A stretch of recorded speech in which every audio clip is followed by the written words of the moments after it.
Howdy, I'm Grey Pilgrim.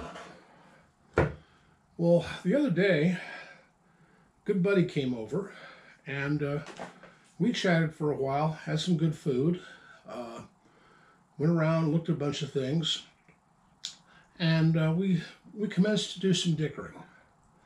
And he brought over a gun of his to show me, and I've been lusting for it. And he named a price, and I paid him some money, but I didn't have all of that on me. And he said, "Oh, you just hold on to it." So I got it at the moment. So I'm going to show it to you. As you know, or I think you might know, I really enjoy 32 autos. I just think I know they're not considered the ultimate defense weapon today, but in the old days, cops carried them. Bank robbers carried them. Everybody carried them. And I don't know how many people got shot with them, but I know it's a goodly sum. But anyway, this was the standard French World War I military handgun. Not the standard. It was not the official standard, but it was the one everybody carried. A Ruby. Ruby is a beautiful little weapon. It's they're made by the gunsmiths of Spain, Ivar region, I think it's called, and they're no two of these are exactly the same. And you can get magazines for them, but usually they would have the name of the gun, the maker mark on here, and the maker mark on the magazine, and you had to have a magazine that fit it, because what you do is you go and pick up a magazine, put it in, see if it cycled, see if it worked. If it didn't, put it down, put it up, and grab another magazine, put it in.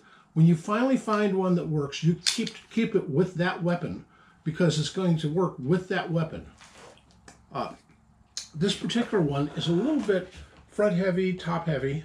They're not the greatest made weapons of that time. They have their own little quirks and personality disorders. This one in particular. I had to have one for my collection. And I looked over on my board of, let's see if I can show you. If you look over there, that's my board of pistols. Oh, come now. My tripod is not exactly acting nice these days. I used to have a selfie stick parked here, but the selfie stick broke, so I have the camera just on the tripod. Anyway, I figured, okay, well, I've got French ones along the top. I'll put it with the French ones. Anyway, went out and tried to shoot it. Had some issues with that. The safety on the thing, it has this interesting safety. Put it on safe. Normally, put it on safe, put it on go, right? But it doesn't go when you put it on go. But if you push it way over, it works. But let's cock it again, and it doesn't work. There's something not quite right here. And I'm not sure exactly. I know I should not be dry firing it, but it's just an example. Anyway, I love 32s. I like having a model for every one of these bizarre, interesting things that were developed. Most of these are based on the original 1900 pattern of John Moses Browning. He later modified it and improved it in the 1903. Colt has that one. I think FN also had a version of it. And yeah, as a matter of fact, I think it was the 1903 pattern that Gavrilo Princip used. It was in 380, used to shoot Franz Ferdinand. And 380 was the preferred later on pistol cartridge. The Italians went to it, Czechs went to it, a lot of people went to it. But a lot of people stuck with the 32s. The Germans in particular stuck with the 32.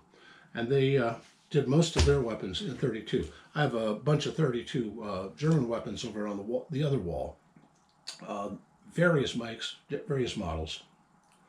But anyway, all around a dang good day. Oh, by the way, if the Czar's Taylor, that's the fellow I got this from, other YouTuber, and does some pretty good stuff, but he didn't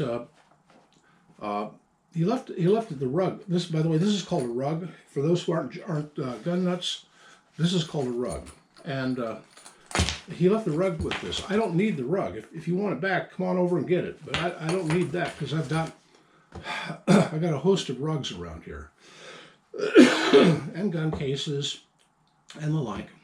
And I just don't need it. But no, thank you, but I don't need it.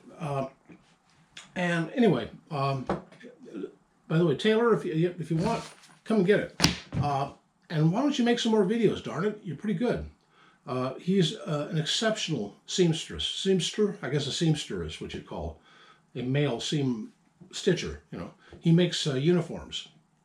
Made me a Russian cap. You know, the fur type that will go down over your ears. Great in the wintertime. Oh, wonderful in the wintertime.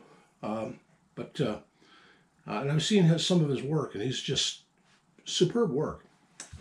Anyway, the Ruby pistol, the ubiquitous pistol of World War I, at least among the French. I mean, they got anything and everything that they could get their hands on, but they really loved this one. Happy trails.